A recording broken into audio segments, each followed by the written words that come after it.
Thanks so much for letting me come. John Adams said that the Constitution is for virtuous and upright people and totally inappropriate for the governance of any other. I'd like to keep that in your hearts while we're talking here tonight. My family came here 1875 over New Trioso and Alpine. 4th-generation Arizona, kids, grandkids, now 6 generations, 7 children, and all by one beautiful friend and my wife, Donetta, here in the back. I'm glad that she's here with me tonight. And I was named after her dad, which is kind of a Chinese betrothal thing. You never know quite how that all worked out. We have been in the legislature. Donetta supported me for 9 years as 4 years as a House member and 5 years as a senator, where I served as the majority leader and the appropriations chairman, and have had that great experience. And as we drove up here, we thought about the car we were driving and the changing weather conditions that you folks face when winter weather runs in here, and what kind of car is it that you really want to drive? You want something reliable, that'll protect you and your family, that you know well, that has good marks in all the magazines, etc., but that you know will get you where you need to go, especially in a snowstorm. And I've thought of the storm that our country's in, and what we are facing right now as a nation. The threat to constitutional, faith, our family values, and our freedom. And you may assess those in different grades, but I believe that those are real. And in this very difficult time, what are the values that you would esteem that your representative should hold? Are they the values that are important to you? Are they family values?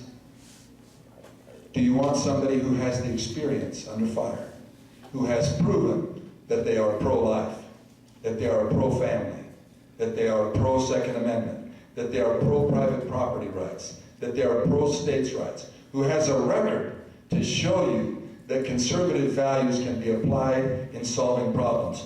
You, nationally recognized, are one of those problems that we helped solve. I was the team leader on the underground storage tank fund reform. And we were able to refund that so that Holbrook and Winslow were able to address a plume of underground storage, an arcane point, but we did it using our conservative values, and we did it so that you could accomplish what you needed to rather than lawyers beating each other up and getting all the money.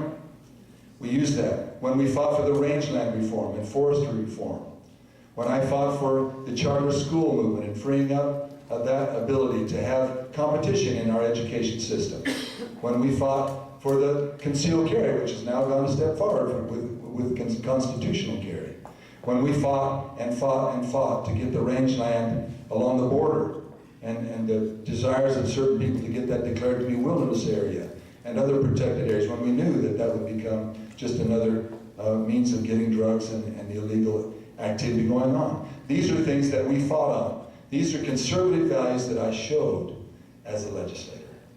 My faith, when my great-greats came to this country, like Sylvia many years ago, as all of ours, we're all immigrants in one form or another. What did they have? Were they in a big hole? You bet. They didn't have a whole lot. They had tools, but they had faith and family and their freedom. When we fought in reg reform, and that is one of my greatest desires as a congressman, is to fight for the control, the unbelievable profligacy, not only of spending, but in regulating every aspect of our lives. I want them out of my life. I want them out of my family's life. I want to be free. I'm all for chipping in, as our good friend Press talked about, and getting a good education. Both my parents were educators, brothers, sisters. I'm all for having a secure country and secure borders. I've got a brother in Kandahar. I've got a son who's a first lieutenant medical officer in training. So we're in favor of that. We want a secure country, but we also want secure financial systems. I want to know that my retirement isn't going to evaporate with inflation, with this profligacy that we're seeing. So those are the focuses. I want my faith and my family and my freedom. So you never have to worry. Where will I be on gun rights, on family issues, on tax issues? You know by what you see. Please, If you would like to pick up some information, look at the website. It's rustycountry.com, and that has a lot more information. We'd love to have you on our team. We need you. We need that experience at this critical time. Thanks so much for letting me